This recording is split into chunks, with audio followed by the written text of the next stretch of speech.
You are listening to the White Wall Sessions Radio.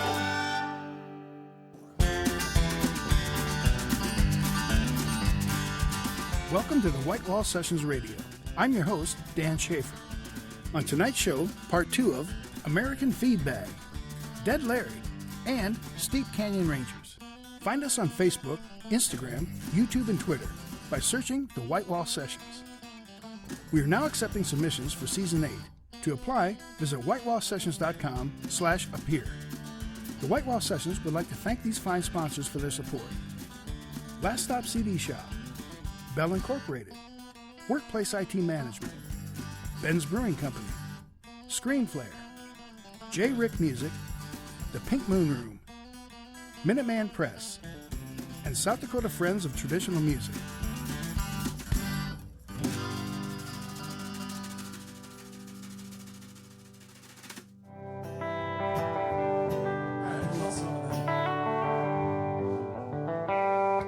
Give me some of Dad.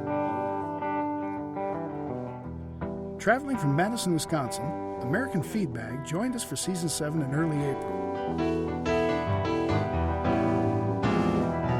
Their full sound crosses multiple genres and draws inspiration from deep-rooted Americana music. American Feedbag is Jake Frauke, piano, bass, and vocals, Chris Sheehan, guitar and vocals, Colin Wymore, lead guitar, and Paul Collier, drums. Behind these bars of steel, I find myself at home, a comfort that has grown over time.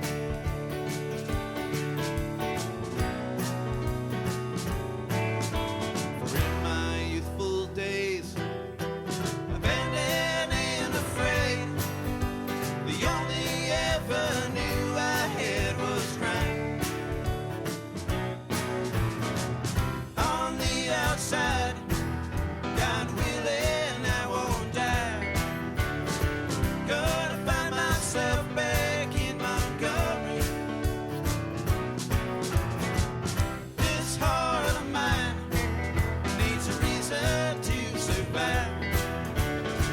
Knowing that she's there keeps me alive.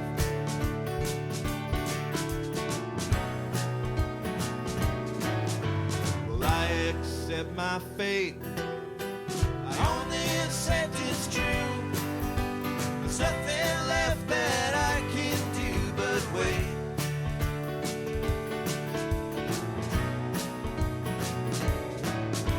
I saw my mother shot crossing through the parking lot. So what chance did I have to play it straight? On the outside, God willing, I won't die. Gonna find myself back in Montgomery. This heart of mine needs a reason to survive. Knowing that she's there keeps me alive.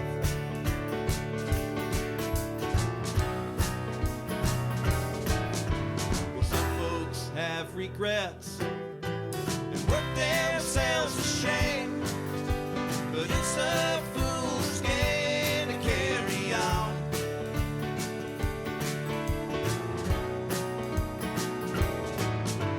Sure, I've had my share, but it's too hard to bear. The dreams of past lives only last so long.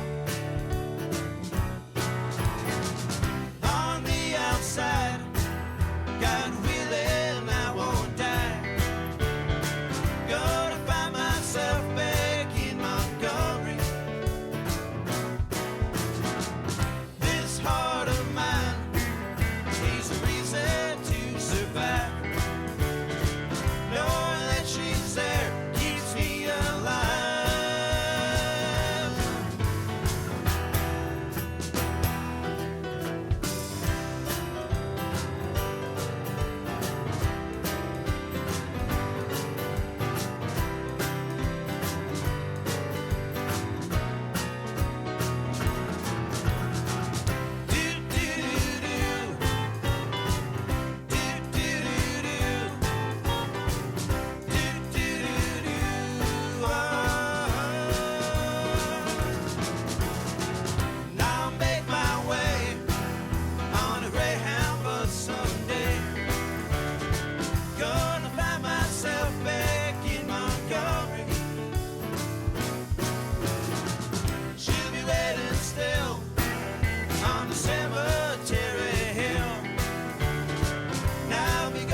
Thank you. Thank you. Well, Paul's your drum style particularly. When we, usually a full drum kit, we had the card out, and you kind of have everything in your hand. You had a snare and a bass and cymbals. Yeah. That, and then, That's it. so it's a smaller kit, but you got to be able to play. I mean, your style is different on that. Yeah. I do that purposely sometimes, especially with a group like this, where it's like, I mean, they're doing the heavy lifting. They're the focus. I'm not the highlight of the music, and so I like having fewer options so I can make the most of them and really fit what they're trying to do. So with this style of music, I mean, the spirit of the ghost of Graham Parsons, is alive decades later, which is just such a great thing. But that drums are so important. I mean, every piece is really, really important to make it sound the way it does. How long have you been playing drums? Oh, man, probably close to 20 years here, I'd say. I started in middle school or whatever, and just kind of kept going from there. I thought you were only 20. Yeah. Since I was able to move. Yeah. And then guitar. How long have you been playing guitar in that style? In that style, probably 7 or 8 years. I think, like most guitar players, I started out trying to be like the rock and roll Jimi Hendrix thing, and then one thing led to another. I was listening to the Grateful Dead, and then the Grateful Dead with Jerry Garcia. I was like, oh, he likes bluegrass and country, and so that turned me on to that style of music, and I was like, okay, this is actually cool. It's not corny. It's okay to twang it up a little bit. So yeah. It's fun when you take your favorite artist and then you try and find out who their favorite artist is. Yep. Go down the rabbit hole. Deep. Yeah. And then you just, oh, now I see why they were liking it. And it just broadens your horizon, which is really cool. Yeah. So let's talk about the songwriting. Who and how?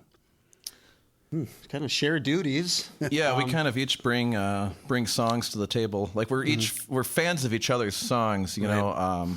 And I think, I don't know if I can speak for Jake at this point, but like we've been in a lot of bands, answered lots of Craigslist ads over the years and stuff, and it's really hard to find somebody else that you really kind of connect musically with. And, we both really dig singing harmonies and stuff. So, and we like it because it's our styles are different. And so it kind of mixes things up a little bit, and we kind of can share the singing duties a little bit too. Yeah, and it's almost like we don't even need to tell the other person what we were thinking when we were kind of writing the song. It's like, I just kind of feel what he was thinking for like a harmony, or like, I don't know, it just seemed natural every time we played together, and that's what I just really gravitated towards. And I've been a huge fan of his songs from day one when I first met him. It's like, that's why I keep chasing you around, because I love playing his songs, Likewise, buddy. Seriously though, but yeah, it just feels natural for us to be complimenting each other on the songs that we're writing. And sometimes we'll bring some ideas to the other person and finish a bridge or finish part of a chorus, but otherwise it's we're bringing full songs typically, but there have been times where we've definitely shared some ideas and brought that into the fruition. So maybe it comes in as this, but by the time it gets through both of your heads, it turns out to something else, or Correct. is it usually the same? Correct. Okay. Oh yeah, yeah. Because I mean, like for Montgomery that we played, for example, I just kind of had told Jake I think it'd be cool if you had like a piano part on this. And so, I mean, as you can imagine, that song sounds a lot different without piano, just with an acoustic guitar. So, and then like the harmonies and stuff, Jake's got a great instinct to know exactly kind of what to do. And so, I don't have to tell him like what the harmonies are. He just kind of hears them. So yeah, it works out really well. We're lazy musicians, so we don't have to do that work of forcing somebody to do something. It's way better for everybody. Well, when you first, because the harmonies are really awesome. And then, when two guys sing the whole song together, like, was it Amish Girl that you did? Boom, probably, Boom, I think. Yeah, Boom. That's hard to do, first of all. And you got to have the right pair. I don't want to say couple. Yeah. Well, he is married now to a, so. But when you guys we're a discovered musical partner. When you discovered that, was it kind of like, oh, this is great, or did it gradually get I mean, in the band that we were with originally, I mean, we could sense that we loved harmony, and sometimes we'd be fighting each other for like the high harmonies, and we're like, no, if we're just going for it, we would find ourselves like doing the same thing sometimes. And so we kind of had to like work with that, when there was other people also singing and involved.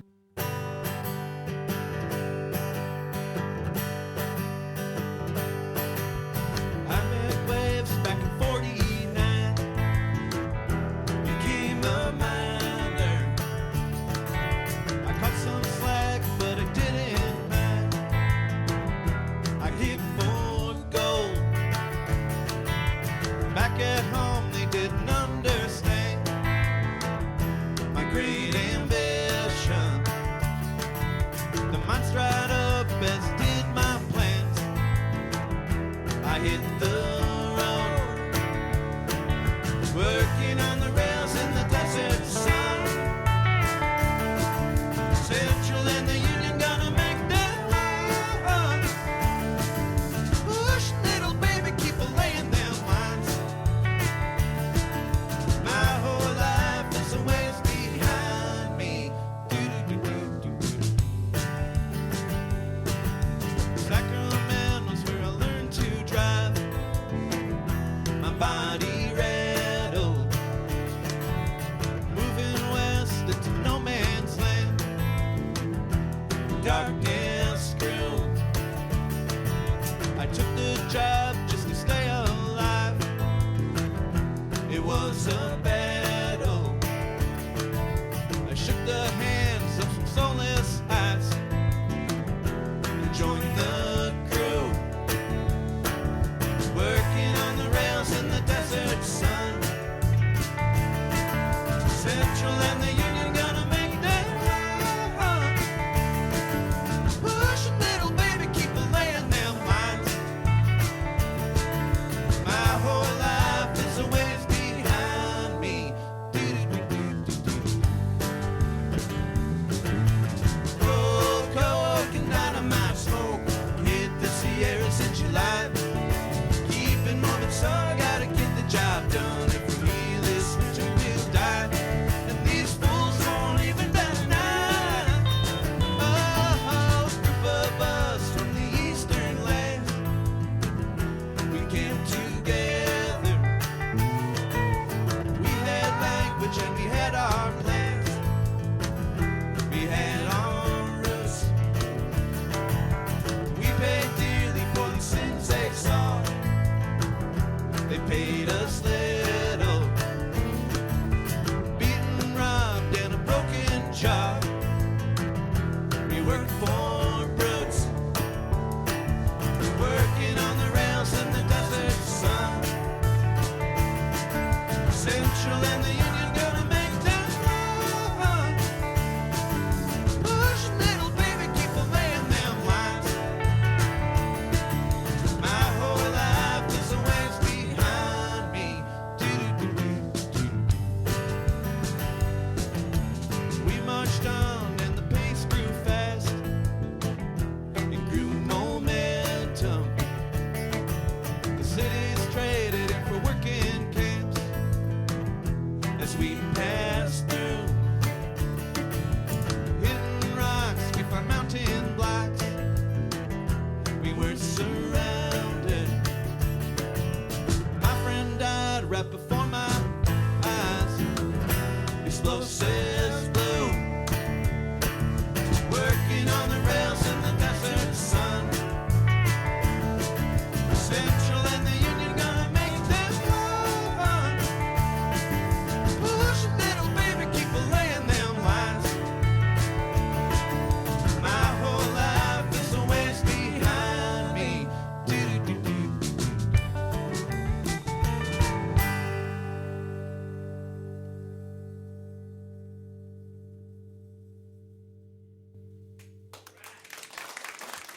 Thank you.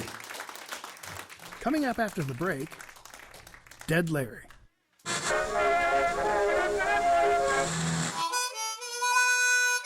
You are listening to the White Wall Sessions Radio. Hi, I'm Ben Hanton, founder of Ben's Brewing Company. At Ben's, we've always appreciated the finer things in life, like great friends, great music, and great beer. Ben's Brewing Company is proud to announce our White Wall Session Ale.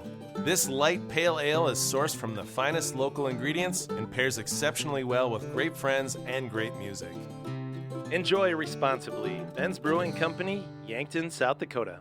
Good people drink Ben's beer.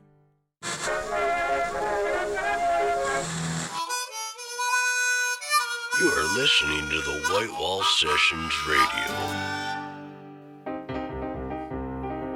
Blending psychedelic riffs, dance, funk, and space-themed rock and roll, Dead Larry is a must-see act. Hailing from Minneapolis, Dead Larry has toured throughout the region for well over a decade. Their powerful sound is complemented with catchy dance beats The band is Mark McGinnis, vocals, keys, and guitar, Joe Scarpolino, bass, vocals, and synth, Ned Barclay, lead guitar, and Schwafelling on drums.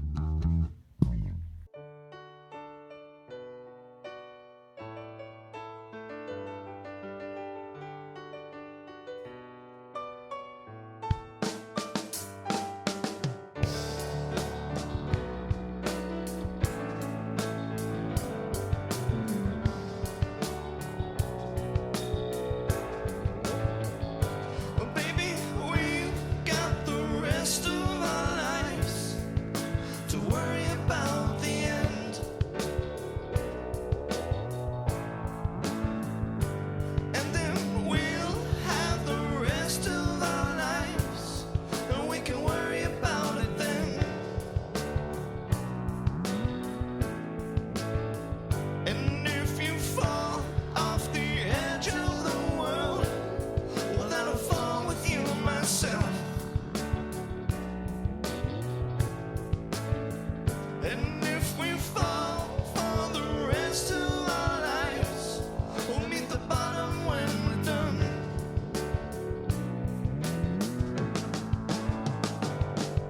And I don't really know if I'll be ready to go when it's time.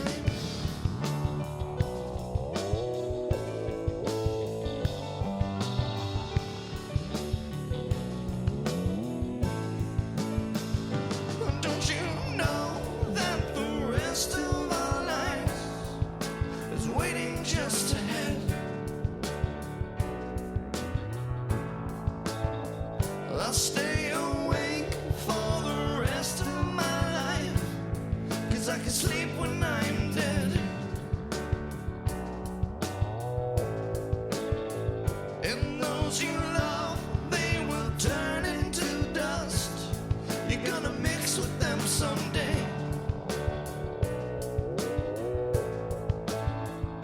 Until then, got the rest of our lives to know them gone away.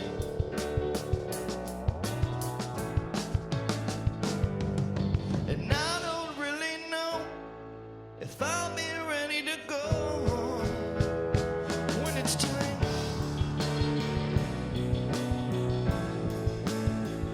When it's time, got the rest of our lives to worry about it's time. The rest of our lives, got the rest of our lives to worry about it's time.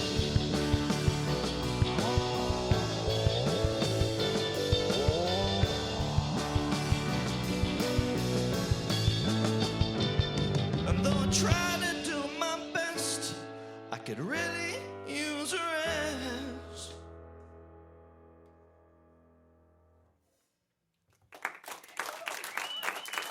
Thanks so much, you guys.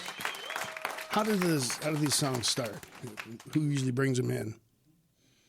Usually Mark, and then occasionally me. You know, and we bring in songs differently too. Like Mark will have more of an idea of a song, or like a riff or a couple parts that go together, or maybe like a few lines, and then bring it to us, and then we'll write the song. Whereas a lot of times I'll bring like a finished song to the band, and then we'll make the parts to it. So it's a little different. And there's a lot of stuff that Mark started out writing that we all ended up making it actually a real song. Mm-hmm. Yeah, I like to kind of make the vocal part based around the volume of these guys, because it's kind of different when I'm just sitting by myself. Yeah, I bet. So, yeah. So when you bring in the song, Joe, is the funk already there, or does that happen? Funk is always there. Yeah. Funk never leaves. No, I mean, I don't know. I guess as, I write songs on guitar, so I don't really think about the funkiness, but I've just always, picked up a bass, and the first thing I did was slap it, because I was like, that's the cool thing. It's the cool thing to do. So yeah, I mean, putting funk where funk ought not go is fun.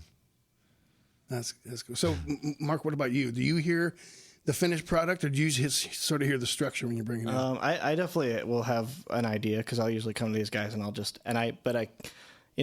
don't I usually won't speak in very musical terms because I'll usually be like, okay, I want you to be doing a thing that's kind of like woodly woo, and you do a thing that's kind of like boot-cha-cha, you know, and then and they figure it, they know. Yeah, because none of us are classically trained. None of us besides Mark's short stint in piano lessons. You know, really. Yeah. Right. No, for sure. And we'll just name parts: the doodly part, the botcha part. And then we'll go, okay, that 3 times into the doodly-doo part. And then we got, and then we'll just name parts after other bands we kind of think it sounds like. But by the time the song happens, it doesn't sound like that band at all. It's a disco bit, And then the Red Hot Chili Peppers part, Sure. And should we end in a chaos fade? Right. Chaos fade, yeah. At the end of the spring that we just played, that like, that's a K. We named that. We have a couple songs with chaos fades. Yeah. Fades to chaos. Yeah. Well, we'll have to get the translation, the language translation. Yeah. That's a really good idea. Yeah. So what about, how does that transfer into the studio? You've got, 5 albums now? Yeah, 3 full-length albums, 2 EPs, and then another group of songs. Because in 2019, it's hard to decide, like, we have a bunch of songs, like, do you press it? Like, do we call it an album? Do we release singles? Like, what do people want? It's weird. It's a weird territory right now. Yeah. But yeah, every studio experience was very different. Yeah. Each and every one. Yeah, we kind of just like to hunker down, and just spend a few days just doing just that, instead of just, like, a lot of bands will do it over months. We'll do the mastering process takes time and the mixing process, but the actual recording, we kind of want to be in the same mindset for the whole bulk recording. Sure, that makes sense. Yeah. Our first album we recorded with Miles Nielsen, who is the son of the guitar player of Cheap Trick. And we drove to Rockford. We had saved up all our show money, which it took a while at that time, and we just slept in his studio. So we were there for 3 days and we recorded Wishing Well. We slept in the studio, just recorded over 3 days. For Mona Lisa Solarum, we stayed at our friend Andy's cabin for a week. I think it was, or two different weeks. Cabin up north. Yeah, just built the studio in there. And just like. And that we did it live, but other times we've done it kind of track by track, like Story Time, which is our first full length album. We actually won a battle of the bands to get that studio time, and we just kind of we only won 5 days, so like we were So like, it was a clock. The clock's ticking. Go. We got 13 songs in. So. Yeah, we were ready. So how long were you playing as a band before that first record, first recording? Oh man, like that's 2008, right? 2008. So yeah, 3 or 4 years probably. Okay. Yeah. And then we have an old album. That is on the slap bracelets we have. But we recorded at UAY, which is United Action for Youth, a youth center in downtown Iowa City, where we grew up, that had a free studio. And I spent tons of time in there learning how to record, and we just recorded all that ourselves. So was our first album, but it's not actually released. Yeah, they're kind of rough tracks. A lot of them are just like me and Joe, or just kind of like like really old songs that never made it to the albums past that. But yeah. And we've been recently trying to rehatch some of that stuff, just because like it's fun. One of these guys will play a riff that's 12 years old. It's like, oh yeah, let's do that. That was awesome. Try and bring it back a little bit. Well, I mean, that goes back to the longevity of the band. You have that. Most bands don't have things that they worked on together 12 years ago. Right, yeah. It just doesn't come up in a conversation. But yeah, we're lucky in that aspect, I think. Yeah, definitely. Absolutely. Yeah, and I mean, we've changed our lives to cater to the band, and we've changed the band to cater to our lives. We've done both things, and that's the only way we've survived this long. It's like changes happen so many times. So what was the change from Iowa City to Minneapolis? What made that happen? Intense.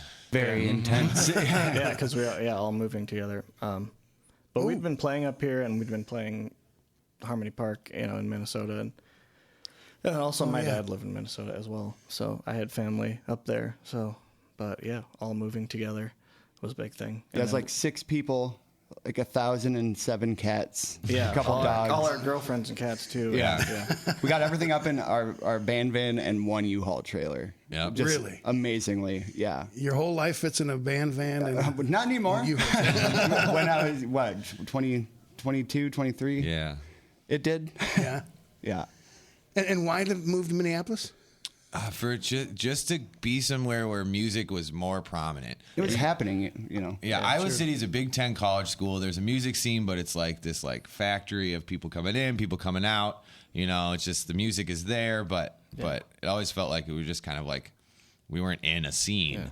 Yeah. And being a bigger city that was still manageable. Like we're gonna run out to Hollywood, like just go to a logical next step kind of place. And so was Minneapolis, did you choose that from, say, others like Denver or anything? Or was it just kind of you had the family there and it was an obvious choice? Yeah, and we'd already been touring, playing, up there and getting to know other bands up there, too. Yeah, so. and I mean, I think we considered Chicago, but... It's Chicago. It's Chicago. Yeah, it's a tough city. The scene is a little more cutthroat. It's a little more competitive. There's a lot more of like this like accepting family community in all the scenes in Minneapolis, not just our scene, but like, we definitely felt that. So Chicago seemed a little bit daunting in terms of the attitude coming out of it. Yeah, I bet. We just weren't feeling that. Well, but plus Minneapolis, I mean, you go back to the Replacements and Prince and Suicide Commando. I mean, I go way back, and that is just it's like there's a certain license you get in Minneapolis to kind of do what you want to do, and people will support it. And it seems to be a freedom, like it seems like in Chicago and bigger cities that we've toured in, it seems like here's this scene, here's that scene, here's this scene, but in Minneapolis it seems like they meld a little bit, and there's not as much. I mean, there's competition obviously for like certain venues and stuff, but it doesn't seem like there's as much of it. It seems more of a camaraderie, Absolutely. a little bit of an edgy. There's a healthy competition. Like you want to do well and you want to impress your friends, but like it's not, it's not. Nobody's trying to shut each other out.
Thanks, guys.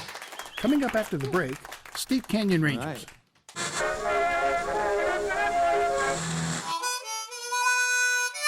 You are listening to the White Wall Sessions Radio. Hi, I'm Ben Hanton, founder of Ben's Brewing Company. At Ben's, we've always appreciated the finer things in life, like great friends, great music, and great beer. Ben's Brewing Company is proud to announce our White Wall Session Ale. This light pale ale is sourced from the finest local ingredients and pairs exceptionally well with great friends and great music. Enjoy responsibly. Ben's Brewing Company, Yankton, South Dakota. Good people drink Ben's beer.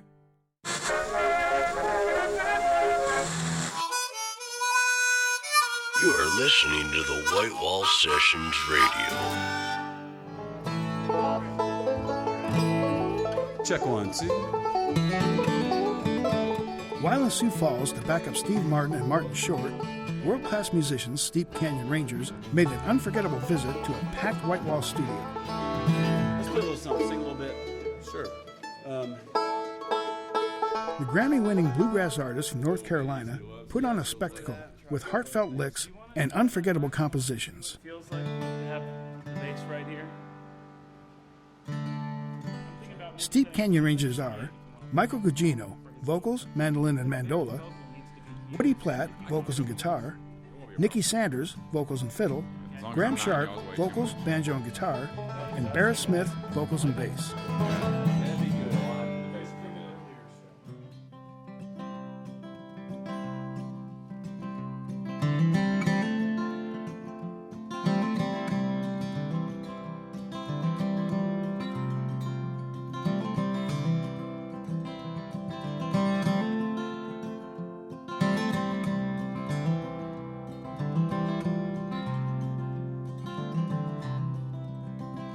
You're gonna leave, I better get used to that. I thought I might watch your back all the time. You introduced me to a whole wide world who lights up the way I do when you walk up smiling.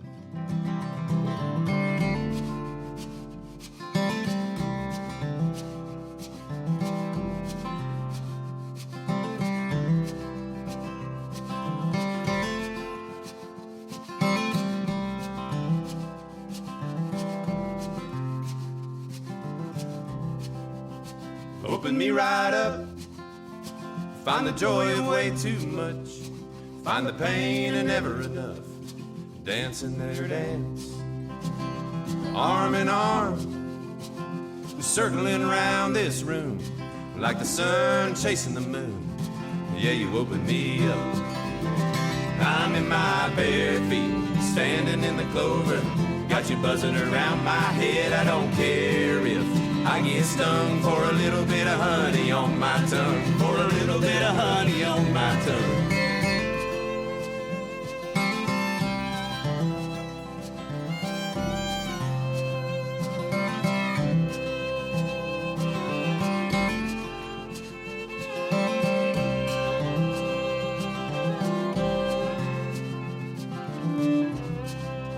You can't keep a secret or leave a keepsake on the shelf. Every little bit of yourself, you give it away. Is it mine to tell that you ought to go carefully? Baby, leave that care to me. Run along and play. I'm in my bare feet, standing in the clover. Got you buzzing around my head. I don't care if I get stung for a little bit of honey on my tongue. In my bare feet, standing in the clover. I got you buzzing around my head. I don't care if I get stung for a little bit of honey on my tongue. For a little bit of honey on my tongue. For a little bit of honey on my tongue.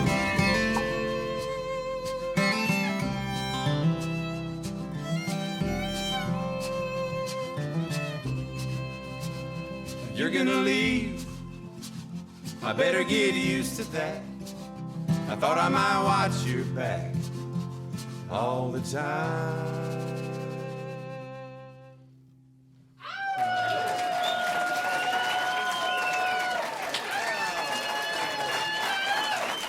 That's Graham Sharp right there, everybody.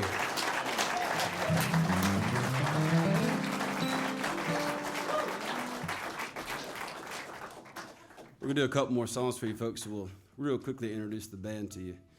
Down here on the little fiddle, one of the finest you'll ever hear, Mr. Nicky Sanders from Asheville, North Carolina.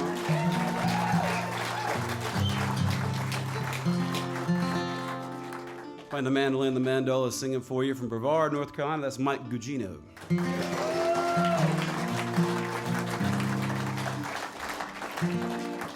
Back here on the upright bass, plays guitar, sings. Newest member of the band, that's a hard title to shake. Mr. Barrett Smith, make him welcome.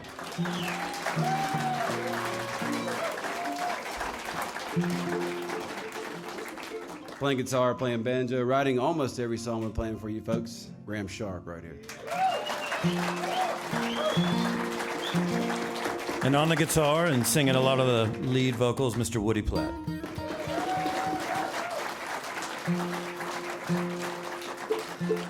So, did all you guys just kind of start playing bluegrass music or string music, roots, whatever you want to call it, or did you come to it from a different direction? All different directions. Yeah, all different directions. What are some of those blends? Tell them about your thing. Well, some of us came from a classical music background, strangely.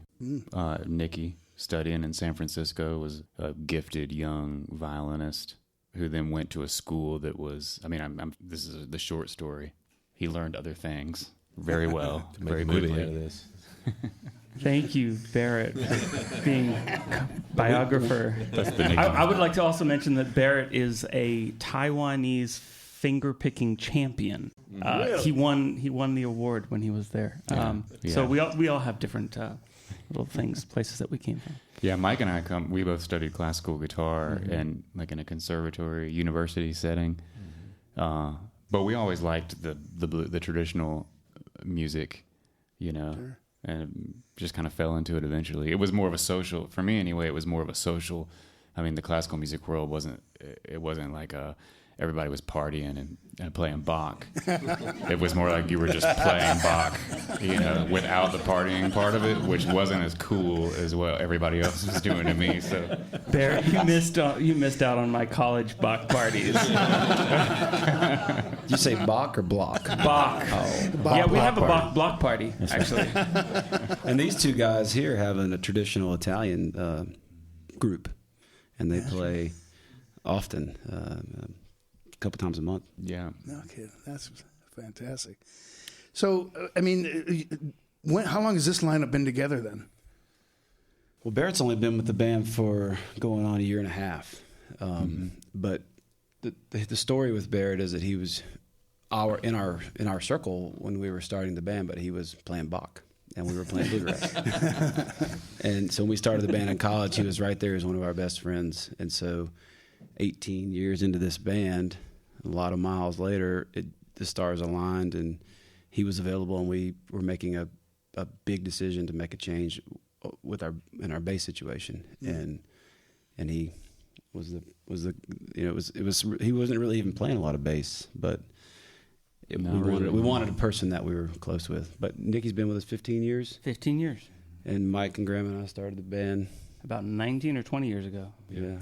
From scratch. It took us a long time. Like we were terrible. It took us a long time to get any traction. There was a bootleg, a cassette around at one point of like our first gig at Linda's Bar and Grill downstairs in Chapel Hill, and I think we're playing Foggy Mountain Breakdown. You can hear our guitar player yelling out the chorus to Foggy Mountain Breakdown to everybody as we go through it. And the best part about it is because I have this tape. When they say E minor, somebody says, "What?"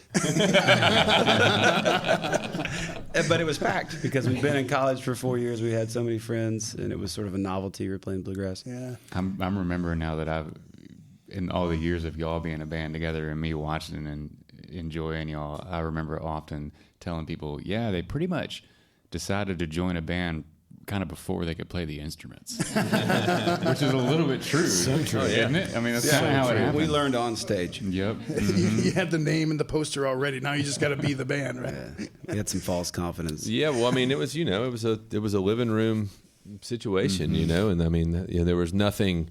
There was nothing contrived about it. It was just us just hanging out, having a good time, playing music. And then when somebody said, we'll turn on a microphone. You can do it on a stage. Like, really?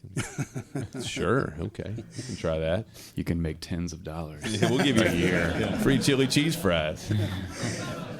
So bluegrass, often people get together and play bluegrass and they play traditional songs. At what point did you transition into doing originals, which is somewhat unique, writing original bluegrass tunes? These guys, when I say these guys, I mean Graham mostly, and our former bass player too. But from the beginning, we're writing original songs. And I remember when Woody and I grew up together, and I wasn't at school with him in Chapel Hill, but the band was starting down there, and he said, "Hey, we need a mandolin player. Will you come play with us?" And I was like, "Sure." And then one of the first 2 or 3 songs we ever played together with Graham and Woody, it was an original song that Graham had written, and I was like, "Why are we playing this original song? Why are we not playing Flatt and Scruggs and Bill, all these songs I know? Why are we playing this original song?" And it was great, and we've just always done it that way. But we always played the traditional stuff too, but we just, from our very first record that we made how many ever years ago, it's got mostly original music on it. Deep in the shade, the air stays cool, and truest one, and I return to you, and strike a fire, hold back the night, and see what remains of all I've left behind. And I've just come for what peace I can find, and the mountain's gonna sing this song for me. Whoa, whoa, whoa, the mountain's gonna sing this song for me and rock me off to sleep.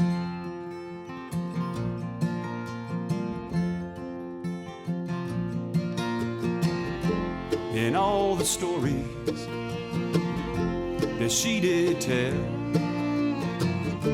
they're in a stillness. Well, I learned her lesson well.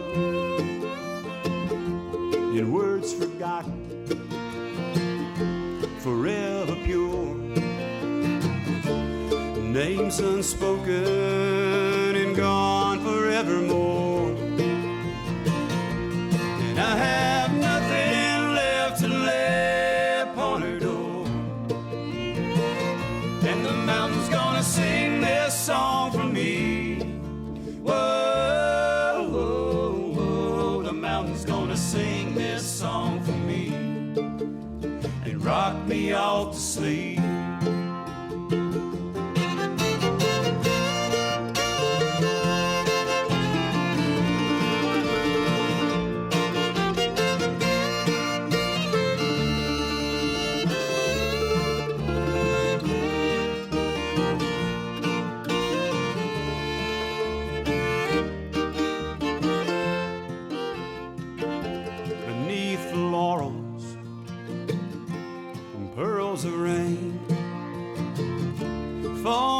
Shatter and sink into the clay.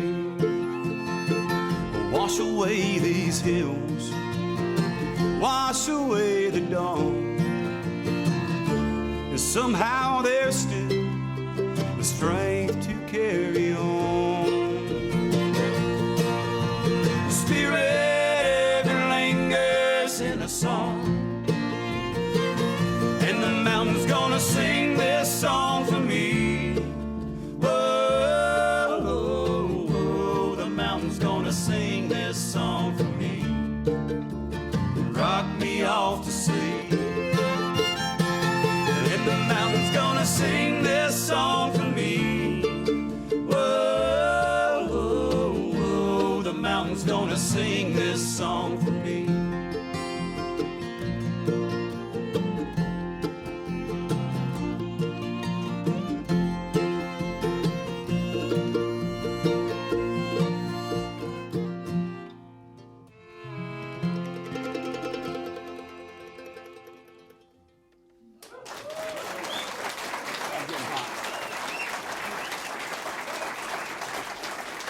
Thank you.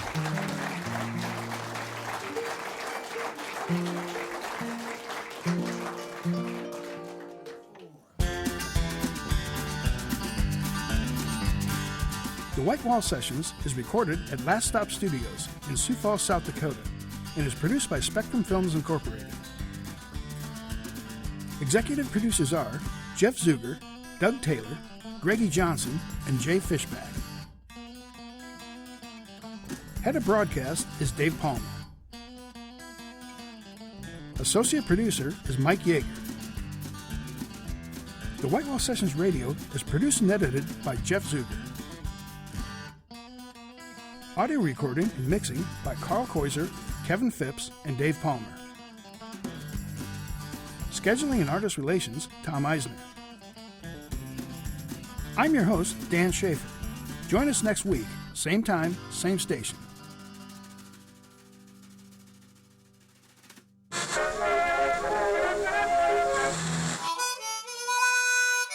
You are listening to the White Wall Sessions Radio.